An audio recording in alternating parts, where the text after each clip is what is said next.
Everyone, आज का हमारा टॉपिक है ट्रांसपोर्टेशन इन ह्यूमन, या फिर हम लोग बोल सकते हैं हम लोग पढ़ने वाले हैं आज human circulatory system. Human circulatory system के ऊपर 4 मार्क्स में या तो डायग्राम पूछ लिया जाता है ह्यूमन सर्कुलेटरी सिस्टम यानी कि हार्ट का, या फिर 2 से 3 मार्क्स के अंदर हमारे functions of blood and parts of blood पूछे जाते हैं कि कौन कौन से पार्ट प्रेजेंट हैं ब्लड के अंदर या फिर उनके फंक्शंस क्या हैं। तो आज इस वीडियो के अंदर हम लोग उन्हीं को डिस्कस करने वाले हैं। तो स्टार्टिंग करते हैं ह्यूमन सर्कुलेटरी सिस्टम, जहां पर हम लोग पढ़ने वाले हैं 2 मेन पार्ट्स को, जिनमें नंबर 1 रहेगा हमारा पार्ट ब्लड और सेकंड रहेगा हमारा पार्ट हार्ट। पहले हम लोग स्टार्टिंग करते हैं पार्ट ब्लड से।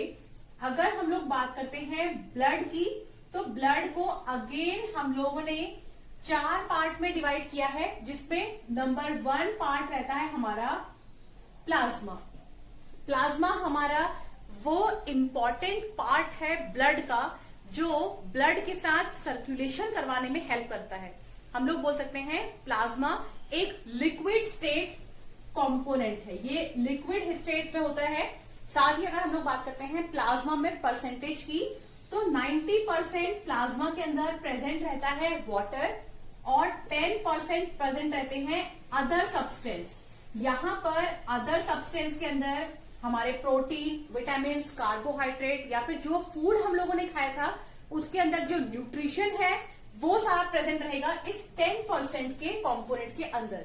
यानी कि हम लोग क्या कह सकते हैं, हम लोग पढ़ते हैं कि ब्लड जो है वो हमारी पूरी बॉडी के अंदर सर्कुलेशन करता है न्यूट्रिशन का।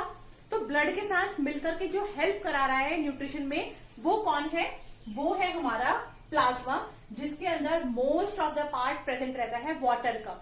ये भी हमारे मल्टीपल चॉइस क्वेश्चन का एक पार्ट है, जहां पूछते हैं कि प्लाज्मा में कितना परसेंट वाटर और कितना परसेंट प्रोटीन कंपोनेंट है। तो 90-10 का ये रेशियो रहता है। नेक्स्ट हम लोग बात करते हैं आरबीसी, जिसको हम लोग बोल देते हैं रेड ब्लड सेल। सबसे इंपॉर्टेंट क्वेश्चन आरबीसी के ऊपर कि आरबीसी का कलर रेड क्यों होता है, तो इसको हम लोग बोल सकते हैं due to the presence of haemoglobin protein या फिर हेमोग्लोबिन पिगमेंट। हेमोग्लोबिन वो पिगमेंट है जिसकी वजह से हमारे आरबीसी का कलर जो है वो रेड रहता है। जैसे प्लांट के अंदर क्लोरोफिल वो पिगमेंट है जिसकी वजह से लीफ का कलर ग्रीन रहता है, ऐसे ही कुछ पिगमेंट्स प्रेजेंट रहते हैं हमारे ह्यूमन बॉडी के अंदर। अगर हम लोग बात करते हैं आरबीसी की, तो आरबीसी के अंदर न्यूक्लियस प्रेजेंट नहीं रहता है।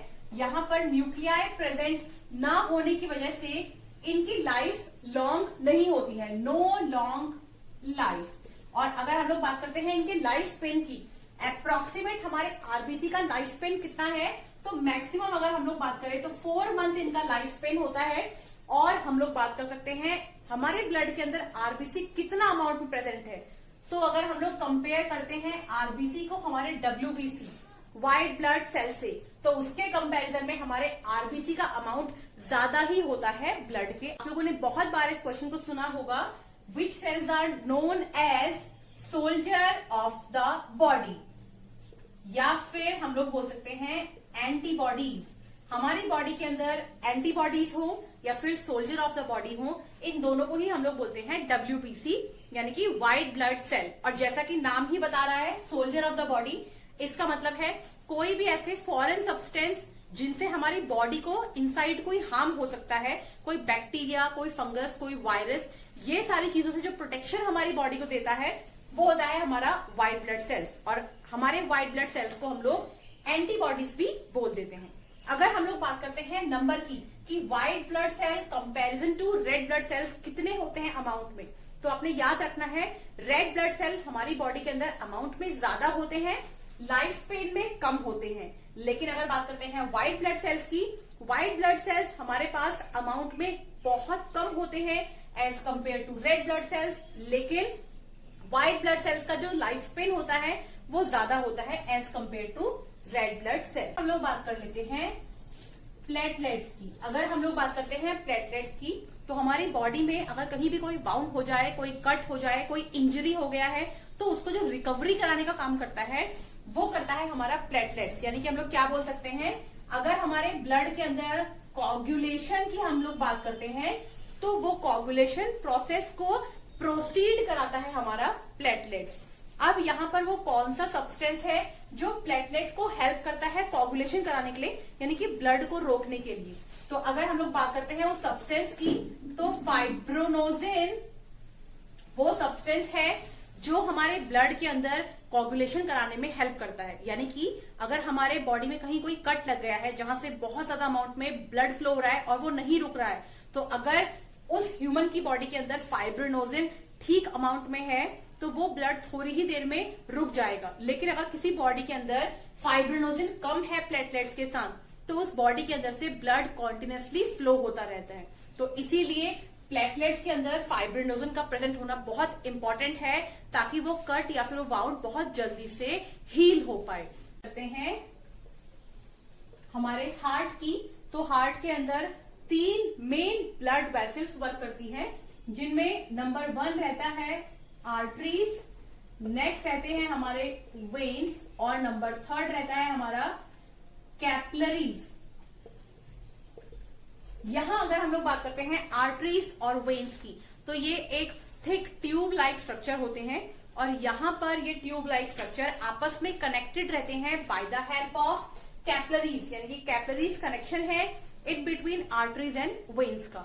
अगर हम लोग बात करते हैं वर्क क्या है, तो आर्टरीज का वर्क जनरली होता है ऑक्सीजनरेटेड ब्लड को लंग्स से पूरी बॉडी के ऑर्गन्स तक पहुंचाना। यानी कि लंग्स में हम लोगों ने जब रेस्पिरेशन के थ्रू ऑक्सीजन को इनहेल किया है, वो पहुंचा है वहां से हमारे लेफ्ट आर्ट्रियम तक। लेफ्ट आर्ट्रियम कनेक्टेड है हमारे लेफ्ट वेंट्रिकल से।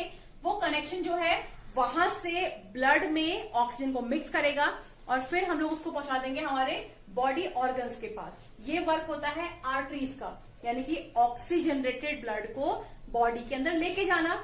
लेकिन यहां पर हमारे पास एक पल्मेनरी आर्टरीज एक्सेप्शन होता है, जो हमारे डीऑक्सीजनरेटेड ब्लड को लेकर जाती है हमारे बॉडी ऑर्गन से हमारे लंग्स तक। ये याद रखने वाला पॉइंट है। जनरली आर्टरीज का काम ऑक्सीजनरेटेड ब्लड को पूरी बॉडी में फ्लो कराना है, लेकिन पल्मेनरी आर्टरीज एक्सेप्शन है, वो डीऑक्सीजनरेटेड ब्लड को लेकर जाती है। वहीं अगर हम लोग बात करते हैं वेन्स का, तो वेन्स का जनरल काम है बॉडी ऑर्गन से हमारे लंग्स तक लेके जाना डीऑक्सीजनरेटेड ब्लड को।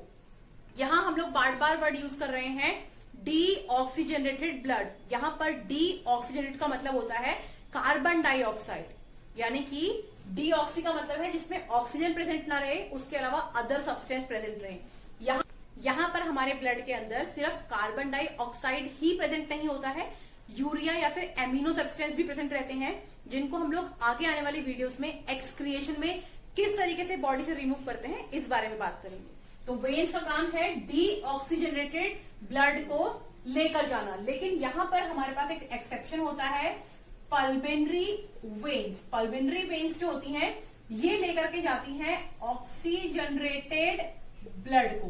तो यहां पर हमारे पास 2 एक्सेप्शनल हो गए हैं, एक है पल्मेनरी आर्टरीज, एक है पल्मेनरी वेन्स, जो अपने मेन फंक्शन से अलग फंक्शन करते हैं। और हमने पढ़ा है कैपिलरीज क्या है, जो कनेक्शन करते हैं in between arteries and veins. तो वो पतला एक बहुत ही नैरो ट्यूब होती है जो इन दोनों के बीच में कनेक्शन रखती है। अब हम लोग बात करते हैं हार्ट की।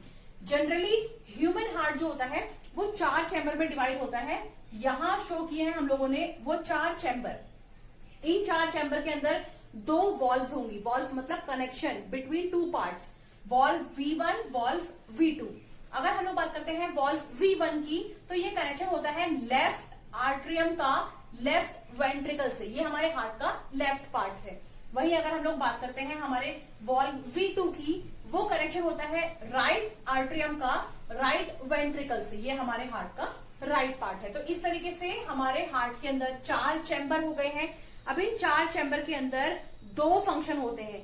नंबर 1 फंक्शन डीऑक्सीजनेटेड ब्लड को बॉडी ऑर्गन्स तक लेके जाना, वो हम लोगों ने पढ़ लिया है कि डीऑक्सीजनेटेड ब्लड जो है उसको बॉडी ऑर्गन से लंग्स तक लेकर के जा रहे हैं हमारे वेन्स, यानी कि कनेक्शन इन बिटवीन वेन्स। और सेकंड हमारा पार्ट रहेगा ऑक्सीजनेटेड ब्लड को हमारे हार्ट वाले और लंग्स वाले पार्ट से हमारे बॉडी ऑर्गन तक लेके जाना, वो काम कर रहा है हमारा आर्टरीज। तो ये है हमारा मेन फंक्शन हार्ट का। अब यहाँ पर कुछ पॉइंट्स और आते हैं जो 1 मार्क्स के क्वेश्चन को बनाते हैं। जैसे कि हम लोगों से पूछा जाता है कि 1 मिनट के अंदर ह्यूमन बॉडी की हार्ट बीट का रेंज क्या है। तो अगर हम लोग बात करते हैं जनरल एक अडल्ट ह्यूमन और हेल्दी पर्सन की, तो 72 से 74 टाइम्स 60 सेकंड, 1 मिनट के अंदर 60 सेकंड होते हैं, तो हार्ट बीट होती है 72 से 74। लेकिन अगर हम लोग बात करते हैं एक न्यू बॉर्न बेबी की, तो वहां पर जो हार्ट बीट का रेंज होता है वो मैक्सिमम पहुंच सकता है 150 तक। या फिर हम लोग कभी कोई ऐसा फिजिकल एक्टिविटी कर रहे हैं जिसमें हमारी बॉडी पर बहुत स्ट्रेन पड़ रहा है फिजिकली, तो भी हमारी हार्ट बीट जो है वो रेज हो जाती है। नेक्स्ट वीडियो इंफॉर्मेटिव लगे, यूजफुल लगे, तो प्लीज इस वीडियो को लाइक कीजिएगा एंड शेयर कीजिएगा। साथ ही मेरे चैनल को सब्सक्राइब कीजिएगा ताकि मुझे इंकरेजमेंट मिले और अच्छी यूजफुल वीडियोस बनाने के लिए। आज के लिए इतना ही, थैंक यू।